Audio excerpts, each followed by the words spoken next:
नमस्कार दोस्तों, मैं प्रांजल आज आपका अपने YouTube चैनल प्रयास एकेडमी पर फिर से स्वागत करता हूं और इस वीडियो लेक्चर में हम आर्टिकल्स और उससे जुड़ी कुछ बेसिक जानकारी के बारे में जानेंगे। सामान्यतः जब आर्टिकल वर्ड बोला जाता है तो लोगों के मन में ए, एन और द ही आता है, लेकिन आज तक हम क्या इसका वास्तविक मतलब जान पाए कि वास्तव में ये क्या अर्थ रखते हैं। चलिए हम देख लेते हैं। आर्टिकल्स क्या होते हैं? Articles are the determiners that decide the way how a noun is used. Articles संज्ञा के प्रयोग की विधि को निर्धारित करते हैं। मोस्टली लोगों से पूछा जाता है तो वो बताते हैं आर्टिकल्स नाउन के लिए आते हैं। बिल्कुल सही है, लेकिन नाउन के बारे में क्या बताते हैं? वो दो ही चीज़ करते हैं, या तो नाउन को निश्चित करते हैं या तो नाउन को अनिश्चित करते हैं। तभी आर्टिकल दो टाइप के होते हैं, एक डेफिनेट और दूसरा इनडेफिनेट। ठीक है, सबसे पहले इनडेफिनेट आर्टिकल में देखते हैं।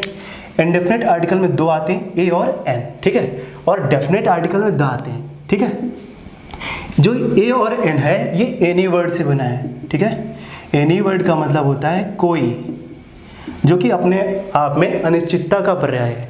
ये जो वर्ड है ये अपने आप में अनसर्टेनिटी दिखा रहा है। ठीक है, तभी हम लिखते हैं देयर इज एनी थीफ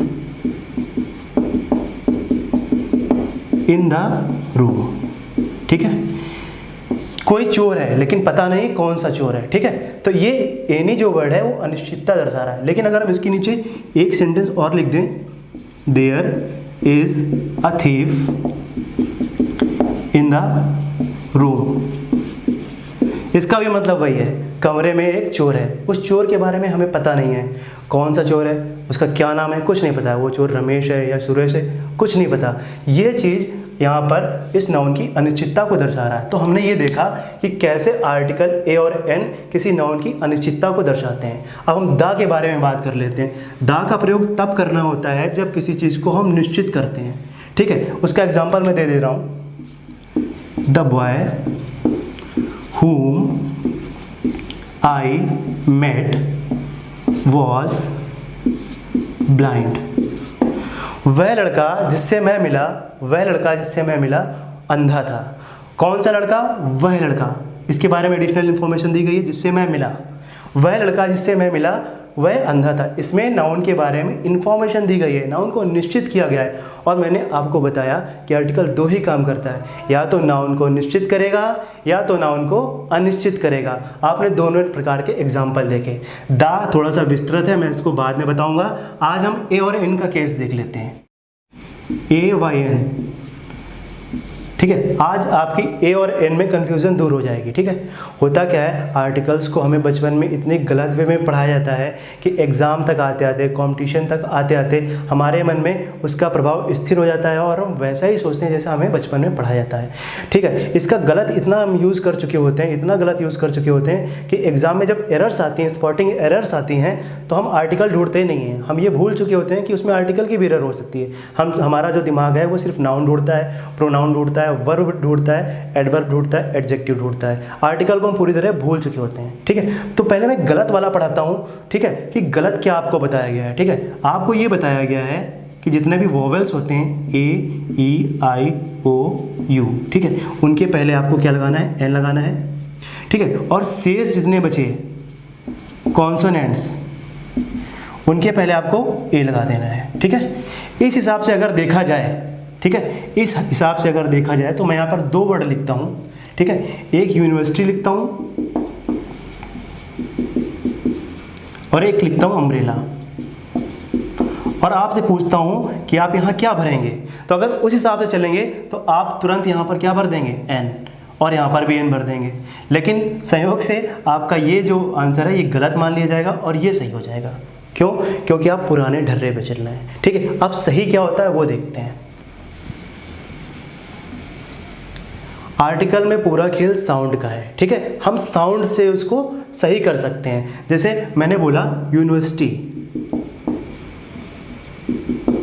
ठीक है, यहाँ पर मैंने बोला यूनियन। ठीक है, ठीक है, तो हमने हिंदी के जो स्वर पढ़े हैं, जो व्यंजन पढ़े हैं, यहाँ पर उसके हिसाब से सही किया जाता है। ठीक है, जैसे जिसका जो साउंड, जैसे इसका साउंड है, इस यहाँ पर ए भरेंगे। क्या भरेंगे? ए भरेंगे। क्यों ए भरेंगे? क्योंकि इसका जो साउंड है वो क्या निकलना है? कॉन्सोनेंट निकालना है। इसको ऐसे लिखते हैं यूनिवर्सिटी, यूनिवर्सिटी लिखते हैं। ठीक है, इसको यूनिवर्सिटी लिखते हैं और इसको यूनियन लिखते हैं। ठीक ठीक है, यूनियन लिखते हैं। इसको क्या लिखते हैं, अम्ब्रेला, और अम्ब्रेला ऐसे लिखते हैं। तो जो ए और एल लगाना होता है वो आपको साउंड के अकॉर्डिंग लगाना होता है, और वो साउंड सिर्फ पहले वर्ड के लिए आती है। यहाँ पर यू, यहाँ पर यू, यहाँ पर आ, ठीक है। ये दोनों व्यंजन है, क्या है, व्यंजन, ठीक है।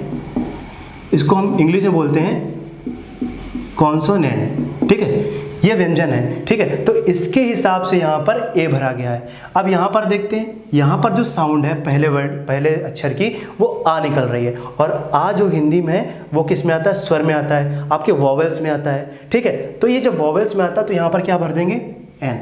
तो जो आपका इंग्लिश वाला कॉन्सेप्ट था वो एक्चुअली हिंदी वाला कॉन्सेप्ट आपको इंग्लिश में पढ़ाया जा रहा था, इसलिए आपसे गलती हो रही थी। तो ये बात आपको समझ में आ गई होगी।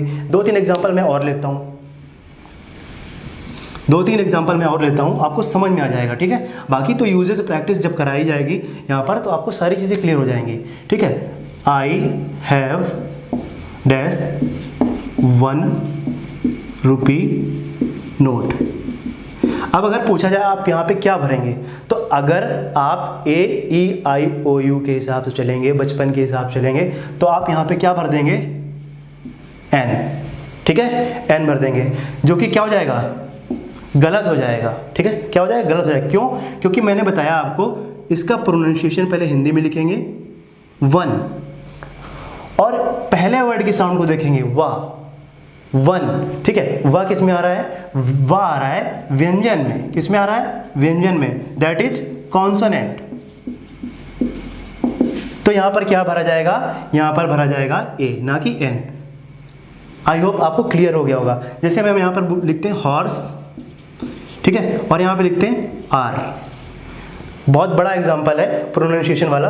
तो यहाँ पर क्या भरा जाएगा, अ हॉर्स, यहाँ पर क्या भरा जाएगा, एन आर, क्योंकि इसका प्रोनाउंसिएशन होता है आर, ठीक है, ये सही है, ना कि हावर, ये गलत है, ठीक है। प्रोनाउंसिएशन होता है आर, इसलिए हम यहाँ पे एन भरते हैं, और इसका ऑर्स नहीं होता है, ठीक है, इसका ऑर्स नहीं होता, ये गलत है, इसका होता है हॉर्स, तभी हम यहाँ पर ए भरते हैं, क्योंकि इसका जो पहला लेटर है उसका प्रोनाउंसिएशन हा है, और हा किस में आया, हा आया आपका कॉन्सोनेंट में, व्यंजन में, ठीक है। आई होप आपको बात क्लियर होगी कि कैसे कॉन्सोनेंट और वोवेल का यहाँ पर यूज़ किया जाता है, ठीक है, कैसे कॉन्सोनेंट वोवेल का यूज़ किया जाता है। अब आप ये कहेंगे सर हम तो इंग्लिश पढ़ रहे हैं और आप पढ़ा रहे हैं हिंदी में, ये कैसे हो सकता है। तो चलिए हम देखते हैं इसका कॉन्सेप्ट क्या है, इसका रियल ओरिजिन क्या है, ठीक है, वो देखते हैं।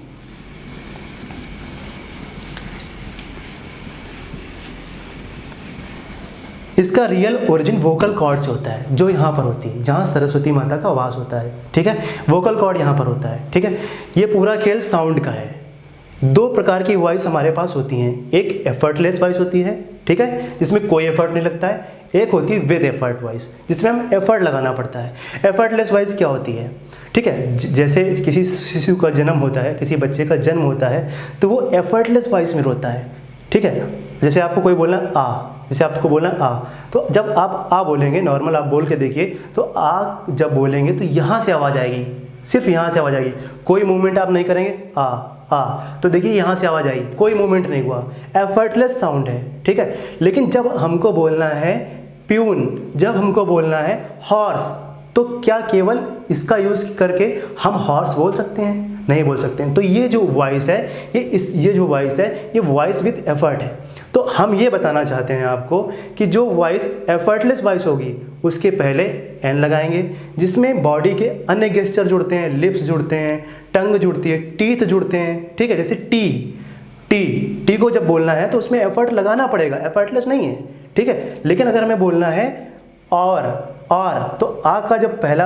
आर का जो पहला शब्द है आ, उसको जब हम बोलेंगे तो कोई एफर्ट नहीं लगाएंगे, आ, देखिए आप चेक भी कर सकते हैं, ठीक है। तो ये क्या है, यहाँ पर 2 चीज़ का खेल है, एफर्ट का, ठीक है, और एफर्टलेस का, ठीक है। साउंड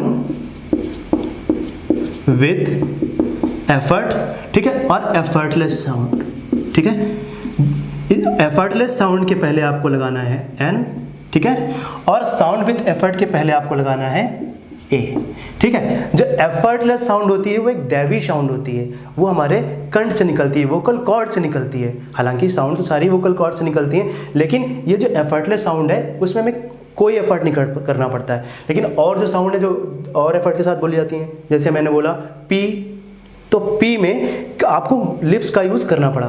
तो ऐसी साउंड जिसमें आपको कोई एफर्ट न लगाना पड़े, ओनली वोकल कॉर्ड यूज़ हो, उस साउंड के पहले आप एन का यूज़ करेंगे। ठीक है, और जिस साउंड में आपको एफर्ट लगाना पड़ रहा है उसके पहले आप ए का यूज़ करेंगे। अब आप देख लीजिए, ये लिखा है आई एम कमिंग विथ इन। ठीक है, तो अब आप देखिए इसका प्रोनाउंसिएशन क्या होता है, आर। और आ बोलने में आपको एफर्ट लग रहा है क्या, आ नहीं लग रहा है, तुरंत एन भर दिया हमने। ठीक है, I have dash horse, horse. ठीक है, हॉर्स, जब हम हॉर्स बोलेंगे तो बिना वोकल कॉर्ड्स तो आवाज़ निकलेगी, लेकिन बिना अन्य गेस्चर के हम हॉर्स नहीं बोल पाएंगे। तो यहाँ पर हम क्या भरेंगे, आई हैव अ हॉर्स। बात समझ में आ गई। आप एक और एग्जांपल ले सकते हैं, देयर इज डैश यूनिवर्सिटी इन कानपुर। ठीक है, और नीचे लिख लेते हैं आई हैव डैश, ठीक है, अम्ब्रेला। ये दो एग्जाम्पल लिखे हुए हैं। यहाँ पर आपने पहला वर्ड लिखा यू। ठीक है, यू बोलने में आपको यू लिप्स का मूवमेंट हो रहा है, तो यहाँ पर ए भर दिया। I have an umbrella, umbrella का लिखा आ नॉर्मल बोल रहे हैं, यहाँ पे एन भर दिया। अगर आपको वीडियो अच्छा लगता है, ठीक है, अगर आपको लगता है कुछ यूनिक जानकारी यहाँ पर दी गई है, ठीक है, मैंने आपको गलत भी बताया, सही भी बताया कि कैसे आप एग्ज़ाम में गलत करते हैं और क्या सही होता है, और आपको मैंने लॉजिक भी पूरे बताए हैं और कॉन्सेप्ट भी बताया। अगर आपको वीडियो अच्छा लगता है तो आप इसको शेयर भी कर दीजिए, लाइक भी कर दीजिए और कॉमेंट्स भी कर दीजिए। ठीक है, आप अपने रिव्यू जो है कमेंट बॉक्स में दे सकते हैं। अगले वीडियो के लिए आपको इंतजार करना पड़ेगा। अगला वीडियो में आर्टिकल के द के बारे में हम कैरी ऑन करेंगे। ठीक है, थैंक यू।